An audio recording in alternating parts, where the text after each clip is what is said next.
Izinkan saya, Dewan Juri yang terhormat, pembicara satu dari tim oposisi untuk menjelaskan mosi hari ini, yaitu Dewan ini berpandangan bahwa Indonesia seharusnya melakukan privatisasi penyediaan air. Saya dari tim oposisi menyatakan bahwa saya tidak setuju dengan mosi ini. Sebelum masuk ke dalam argumentasi saya sebelumnya akan menjelaskan bidasan dari opini dari tim pemerintah. Yang pertama, apa yang dapat menjamin pengusaha swasta tidak rakus? Tim pro bilang ketika satu perusahaan gulung tikar tidak akan dikhawatirkan karena ada perusahaan-perusahaan lain yang bisa mengambil alih.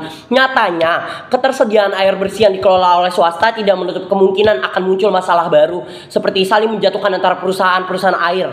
Sehingga ketika kasus seperti itu terjadi, tujuan swasta bukan lagi soal memenuhi kebutuhan air bersih, tapi juga memikirkan perusahaan mana yang akan dipilih masyarakat sebagai pengganti perusahaan yang sudah gulung tikar. Tentunya ini memunculkan monopoli perdagangan antara air bersih dan beririsan dengan kesejahteraan masyarakat yang jadi tujuan Indonesia. Lalu yang kedua, tim pro bilang bahwa ketidaksediaan air di daerah pedalaman menunjukkan ketidakmampuan pemerintah untuk mengakomodasi keseluruhan kebutuhan warga Indonesia, keseluruhan kebutuhan air warga Indonesia. Nyatanya, ketika diprivatisasi kepada pihak swasta, tidak menjamin bahwa pihak swasta dapat menggayat seluruh kebutuhan air warga Indonesia.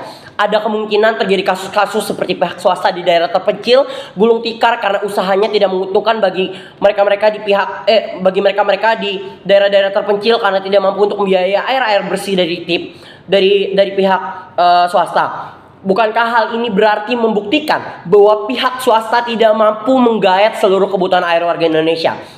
Yang ketiga, di tim pemerintah sebelumnya bilang kalau harga akan tetap diatur dan dipantau oleh pemerintah walaupun perusahaan dipegang oleh swasta. Nyatanya, kedudukan pemerintah dan swasta bisa dijadikan setara. Swasta bisa aja membayar obligasi dan serangkaian hal-hal lain yang membuatnya tidak dapat dikontrol pemerintah, yang artinya menyerahkan kekuasaan kepada swasta berarti sama saja dengan menyerahkan segala kontrol menjadi milik swasta, bukan pemerintah.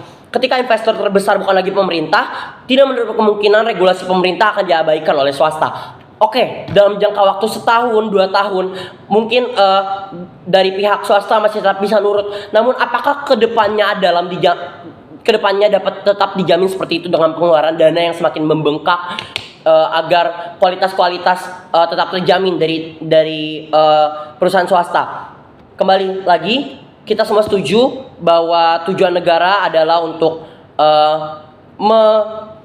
menyejahterakan masyarakatnya. Kita semua setuju bahwa air juga adalah kebutuhan dasar hidup bagi masyarakat di suatu negara. Mandi, memasak, mencuci mustahil dilakukan tanpa air. Di Indonesia sendiri, negara dengan perekonomian rata, masyarakatnya menengah ke bawah, dan kualitas pendidikan, kualitas hidup yang masih rendah semakin memperjelas mengapa masalah ini perlu menjadi urgensi yang harus kita bahas. Oke. Kenyataan yang harus kita hadapi sekarang adalah krisis air. Nyatanya untuk mengakses air bersih untuk kebutuhan dasar masyarakat pun masih sulit. Masyarakat di pedalaman maupun perkotaan sulit mendapatkan akses air bersih karena masyarakat perlu membeli untuk mendapatkan akses air bersih. Privatisasi sendiri adalah solusi yang diajukan, namun nyatanya tidak bisa. Privatisasi merupakan proses pengalihan kepemilikan dari milik negara menjadi milik swasta. Sektor swasta sendiri merupakan badan usaha milik pemerintah dengan tujuan mendapatkan untung sebesar-besarnya.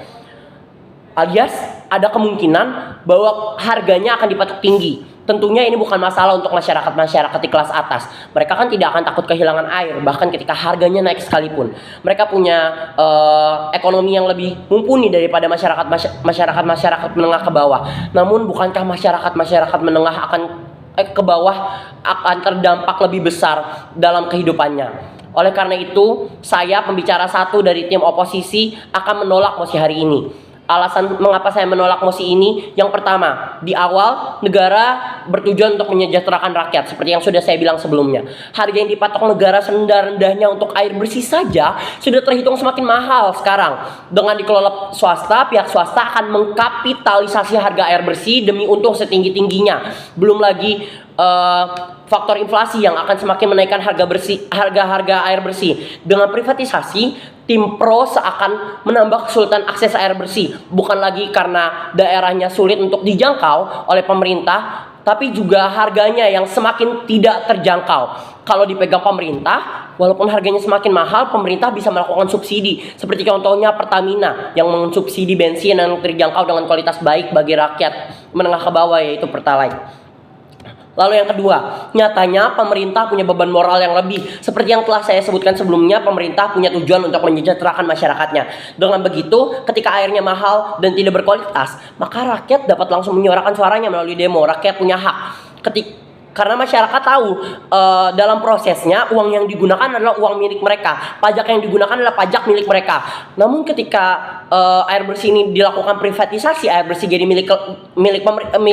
dikelola oleh pihak swasta, ini tentunya menciptakan masalah baru di mana masyarakat tidak dapat demo walaupun air bersih yang mereka beli dari pihak swasta tidak berkualitas. Pilihan yang dihadapi masyarakat jadi tinggal dua. Yang pertama, Anda membeli walaupun kualitasnya kurang dan harganya mahal, atau Anda tidak memberi sama sekali, yang artinya kebutuhan utama masyarakat tidak dapat terpenuhi. Lalu yang ketiga, adanya daerah-daerah di Indonesia yang sudah mudah mendapatkan akses air bersih.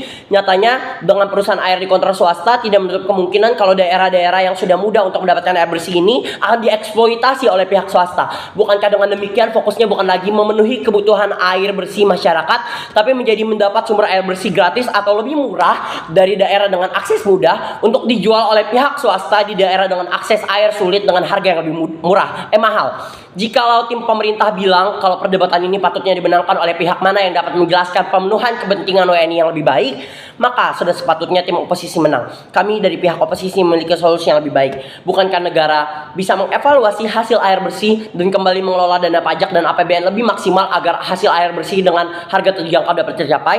Ini berarti penguasaan terhadap air bersih tetap dipegang pemerintah dengan manajemen keuangan yang tetap dapat dikontrol masyarakat dan dapat diketahui oleh masyarakat, setransparansinya yang dapat diketahui masyarakat, sehingga tujuan kita semua untuk ketersediaan air bersih untuk masyarakat merata dengan pengelolaan dana dan regulasi yang transparan dapat tercapai. Dengan ini saya berharap Dewan Juri yang terhormat dapat berdiri dengan saya di pihak oposisi untuk menolak tegas mosi hari ini. Sekian dari saya, terima kasih.